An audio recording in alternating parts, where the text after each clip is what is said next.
লড়াইটা শুরু হয়েছিল ক্লাস 7 থেকে। মুর্শিদাবাদের নবগ্রামের জুলেখাকে বাড়ি থেকে বলা হলো, এর চেয়ে বেশি পড়াশোনা করে কি হবে, মেয়ে তো, এবার বিয়ে করার সময়।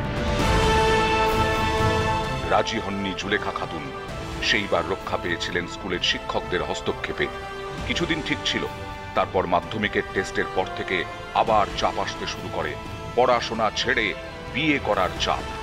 কিন্তু বিয়ে করা যে তার স্বপ্ন ছিল না, তার স্বপ্ন ছিল ভালো করে পড়াশোনা করার, নিজের পায়ে দাঁড়িয়ে মাথা উঁচু করে বাঁচার। বাবা মাকে রাজি করাতে পারেননি। পড়াশোনা চালিয়ে যাওয়ার জেদ নিয়ে তাই বাড়ি ছেড়ে সোজা চলে গিয়েছিলেন স্কুলে। শিক্ষকদের জানিয়েছিলেন বিয়ে নয়, পড়াশোনা করতে চান। পাশে দাঁড়িয়েছিলেন স্কুলের শিক্ষকরা। অন্য কোনো ব্যবস্থা সম্ভব হচ্ছে না দেখে স্কুলেরই বায়োলজি ল্যাবে থাকতে শুরু করেন জুলেখা। বিডিওর সহযোগিতায় জুলেখার দেখাশোনার দায়িত্ব নেন স্কুলের শিক্ষকরা। এভাবেই মাধ্যমিক পাশ করেন।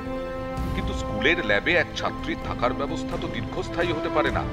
তাই একটি সরকারি হোমে জুলেখার থাকার ব্যবস্থা করে দিয়েছিলেন শিক্ষক ও বিডিও। এখনো সেই হোমে থেকেই পড়াশোনা করেন জুলেখা। উচ্চ মাধ্যমিকের পর রাষ্ট্রবিজ্ঞানে গ্র্যাজুয়েশন করেছেন। বর্তমানে কল্যাণী বিশ্ববিদ্যালয়ে মাস্টার্স করছেন জুলেখা। বাড়ির সঙ্গে সম্পর্ক ভেঙে দিয়েছেন সেই মাধ্যমিকের সময় থেকেই। বাবা মায়ের সঙ্গে প্রায় যোগাযোগ নেই বললেই চলে, কারণ জুলেখা জানেন পরিবারের সঙ্গে যোগাযোগ রাখা মানেই সেই বিয়ে নিয়ে চাপ। কিন্তু জুলেখা বিশ্বাস করেন আগে নিজের পায়ে দাঁড়ানো, তারপর বিয়ে। মা বাবাকে তার স্বপ্নের কথা বোঝাতে না পারার কষ্ট রয়েছে। তবুও মুর্শিদাবাদের জুলেখা নিজের লড়াই একাই লড়ে চলেছেন। জুলেখা খাতুনের অদম্য জেদ এবং লড়াইকে কুর্নিশ জানাচ্ছে নিউজ 18 বাংলা। মঞ্চে আসার জন্য অনুরোধ করব জুলেখা খাতুনকে।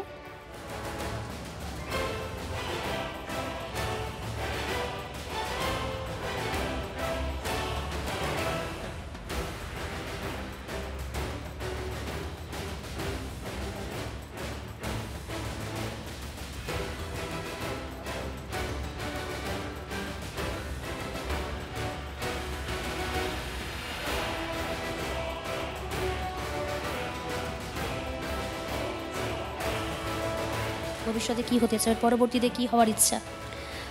আমি পরবর্তীতে WBCS অফিসার হতে চাই, এই জন্য আমি প্রিপারেশন নিচ্ছি।